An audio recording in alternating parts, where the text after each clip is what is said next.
Dear students, Standard 11th English First Language, Hornbill. Today we are going to learn first poem of our textbook, a photograph written by Shirley Tolson. In this poem, there are three stanzas, and each three stanzas depicts something different to us about the poet and her mother. The first stanza depicts the girlhood of the poet's mother, the period before the birth of the poet. The second stanza says her middle age, the period during the childhood of the poet. And the third stanza suggests period after the death of the poet's mother. So let us see what the poem, a photograph, says to us.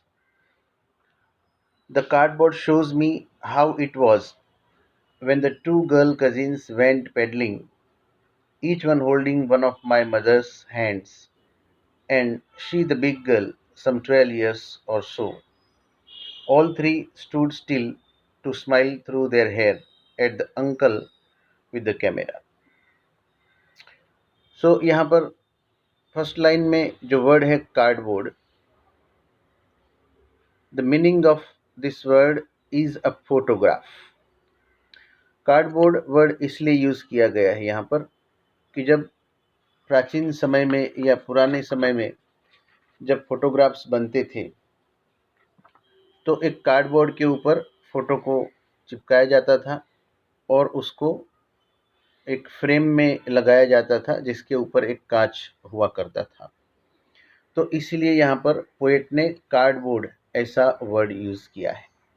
तो वो कह रहे हैं the cardboard shows me how it was, मतलब वो photograph जो है वो शो करता है कि कैसी सिचुएशन थी, कैसी परिस्थिति में वो फोटो लिया गया था.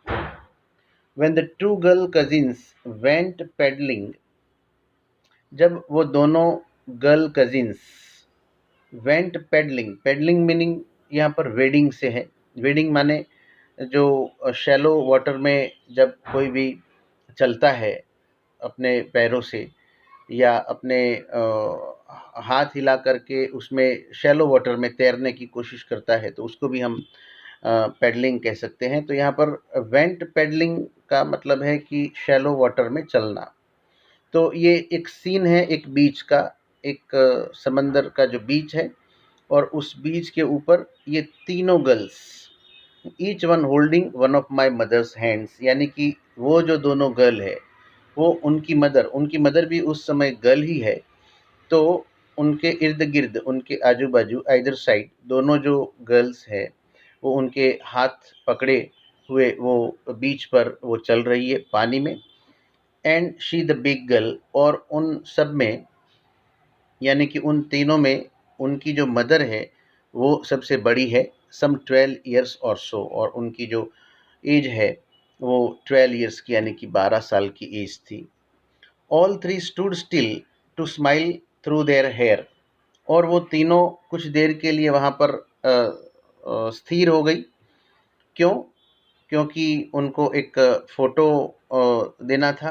तो इसीलिए all three stood still to smile through their hair at the uncle with the camera. उनके अंकल जो है वो उनकी फ़ोटो खींच रहे हैं, तो उनकी फ़ोटो खिंचवाने के लिए वो तीनों वहाँ पर कुछ देर के लिए स्थिर हो जाती है.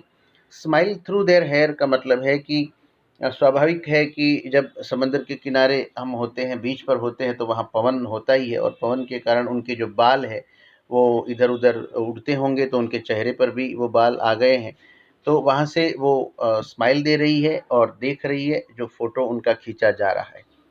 A sweet face my mother's that was before I was born, मतलब कि जब उनका जन्म नहीं हुआ था, जब उनकी माता जो है वो 12 साल की उम्र की थी, तो उस समय उनका जो फेस था बड़ा प्यारा था, बड़ा ही स्वीट था, ऐसा पोएटिस जो है वो हमें यहाँ पर कह रही है.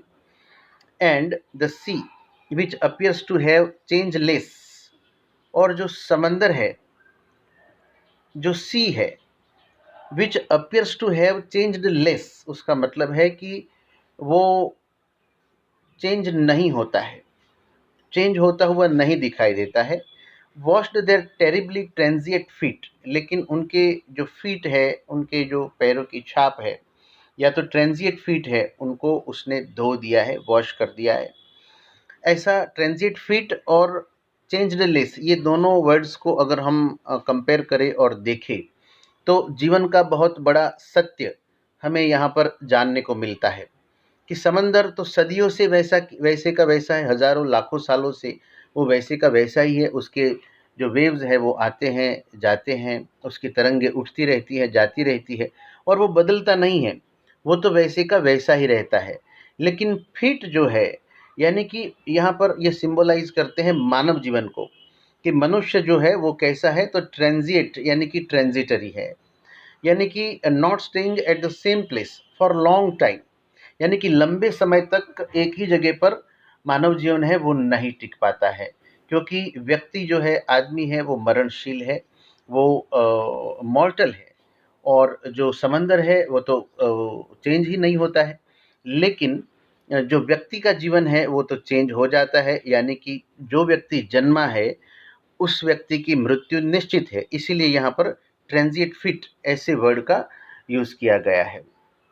सेकंड स्टेंजा में हम देखेंगे सम 20-30 ईयर्स लेटर, यानी कि 20-30 साल के बाद, यानी कि जब उनका जन्म हो चुका होगा पोएटिस का, और उनकी मदर की यहाँ पर बात है, should laugh at the snapshot, यानी कि वो जो स्नैपशॉट माने वो फोटोग्राफ, वो जो क्लिक है वो फोटोग्राफ है, उसको देख करके उनकी जो मदर है वो हंसा करती थी, हंसती थी।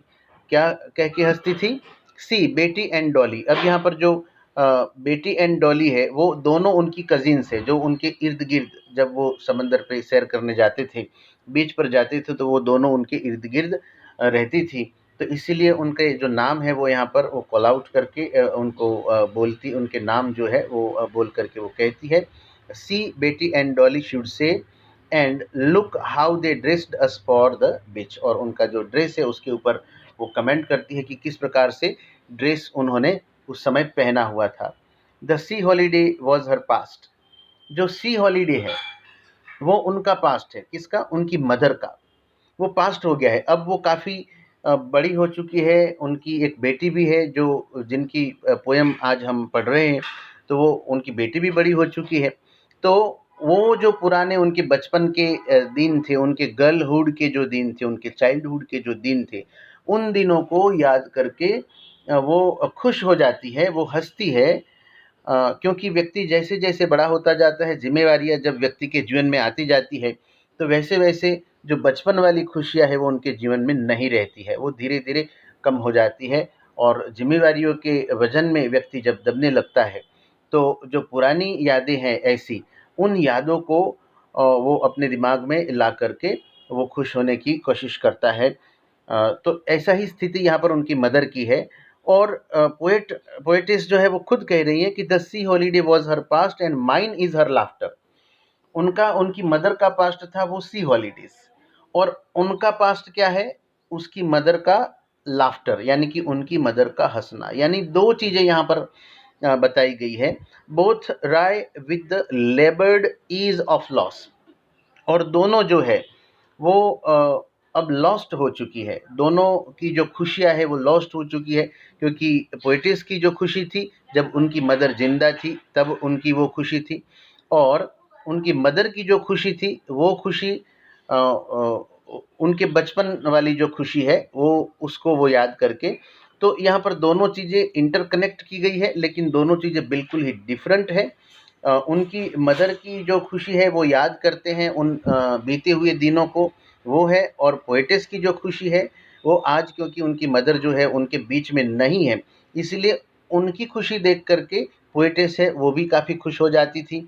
इसीलिए यहाँ पर पोएटिस ने दो वर्ड यूज़ किए हैं कि दो फ्रेजेस में बताया गया है, the sea holiday was her past and mine is her laughter. तो the sense of loss overcomes the pleasure, यहाँ पर हमें ऐसा दिखाई देता है।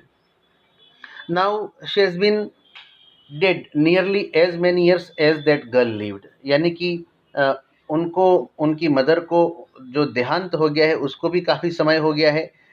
इतना समय हो गया है कि जितनी उस फ़ोटोग्राफ में उनकी मदर दिख रही है, शायद 12 साल, तो 10-12 साल हो चुके होंगे उनकी मदर को ये दुनिया को छोड़े हुए। तो इसीलिए जो पोएटेस है वो ऐसा कह रही है। एंड ऑफ दिस सर्कमस्टेंस, यहाँ पर जो सर्कमस्टेंस वर्ड यूज किया है, दिस सर्कमस्टेंस, यानी कि वो परिस्थिति, कौन सी परिस्थिति? The death of poet's mother, यानी कि वो जो घटना थी, the death of poet's mother, there is nothing to say at all, अभी कहने को कुछ रहा नहीं है। इट्स साइलेंस, साइलेंस, यानी कि वो कह रही है कि उनकी मदर का जो डेथ हो गया है उसके बाद आज उनके लिए, उनके पास, वो शायद अकेली रह रही है, अकेली है, तो उनके पास उनकी मदर नहीं है। और इसीलिए उनको याद करके जो पोएटेस है वो काफ़ी इमोशनल हो चुकी है, हो गई है। और यहाँ पर इन तीनों स्टेंजाज में हमें बताया गया है कि पहले स्टेंजा में जब बीच के ऊपर उनकी मदर और उनकी दोनों बहनें, दोनों दोनों जो कजिन सिस्टर्स थी, वो किस प्रकार से बहुत ही आनंद में, खुशी में उनका जो समय है हॉलीडेज़ का वो बिताने बीच पे जाती थी, और किस प्रकार से उन्होंने फ़ोटो खिंचवाया था। दूसरे जो स्टेंजा है उसमें एक चीज़ ये आती है कि उनकी मदर जो है वो फ़ोटो देख कर के कितना खुश होती थी, हो जाती थी, उनके पास्ट के जो चाइल्डहुड के जो दिन हैं उन दिनों को याद करके। और तीसरे जो स्टेंजा है उसमें उनकी मदर की डेथ काफ़ी सालों से हो चुकी है, तो आज पोएटिस के पास कहने के लिए, बताने के लिए या तो बोलने के लिए कुछ नहीं है, सिर्फ इमोशंस है जिसको वो जता रही है। तो ये थी पोएम फोटोग्राफ बाय शर्ली टॉलसन। और मैं आशा करता हूँ कि आप लोगों को ये पोएम जो है वो काफ़ी अच्छे से समझ में आ चुकी होगी। और इस चैनल को सब्सक्राइब कर लेना जिन्होंने नहीं की है। और कोई भी अगर क्वेरी हो, क्वेश्चन हो, तो आप कमेंट बॉक्स में लिख करके मुझे भेज देना, मैं उसका जवाब अवश्य दूंगा। Thank you.